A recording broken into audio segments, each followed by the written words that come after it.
Hi mga kasoldering! So for today's video, ang ipapakita namin sa inyo ay Flux Dispensing Pen, Boncote Pen, Bon 102. Ito siya guys. Yan ang ating Boncote Bon 102 Flux Dispensing Pen.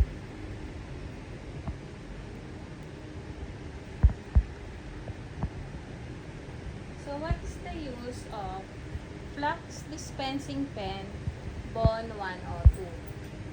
The Bon 102 Flux Dispensing Pen is a tool used in electronic soldering to apply flux precisely on small parts like PCB pads, wires, and electronic components. What it is used for? Number 1. Apply flux before soldering. You brush a small amount of flux onto the metal pad or component lead before soldering.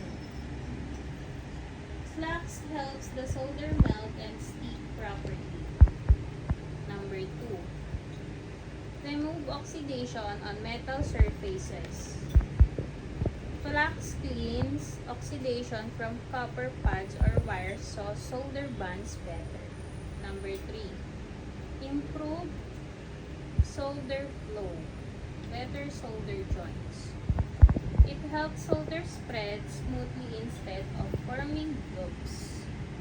Number 4. Precise application on small electronics. The pen or brush tip lets you put flux exactly where needed, especially on tiny PCB components. Number 5. PCB cleaning. Optional use. Some people fill it with alcohol and use it to clean circuit boards after soldering. Common uses. Repairing mobile phone, motherboards, PCB soldering, SMD component soldering, electronics repair, and assembly. Simple example. When soldering a wire to a PCB, number 1. Apply flux with the Bon 102 pen on the pad. Number 2. Heat with a soldering iron. Number 3. Apply solder. It flows smoothly and makes a strong joint. Without flux, solder may not stick well. In short, the Bon 102 flux pen is used to apply flux precisely to electronic parts to make soldering easier and cleaner. So guys, ito ang ating Bon 102.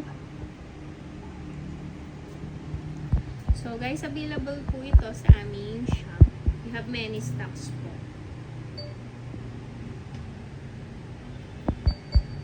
So ito yung harap ng kanyang box. At ito naman yung box.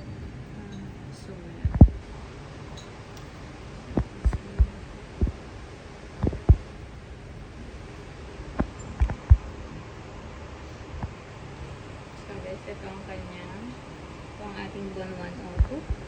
Okay, focus na lang. Ito yung nakalagay na Bon 102.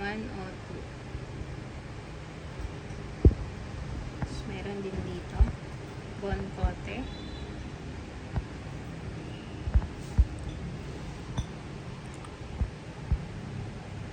Ano siya guys? So, kasi natin, ito yung kanyang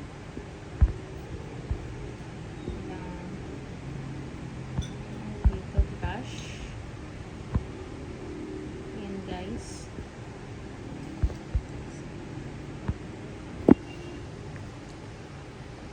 So guys, ito ang ating Bon 102 Flux Dispensing Pen. So guys, please subscribe our YouTube channel and TikTok account. Thank you.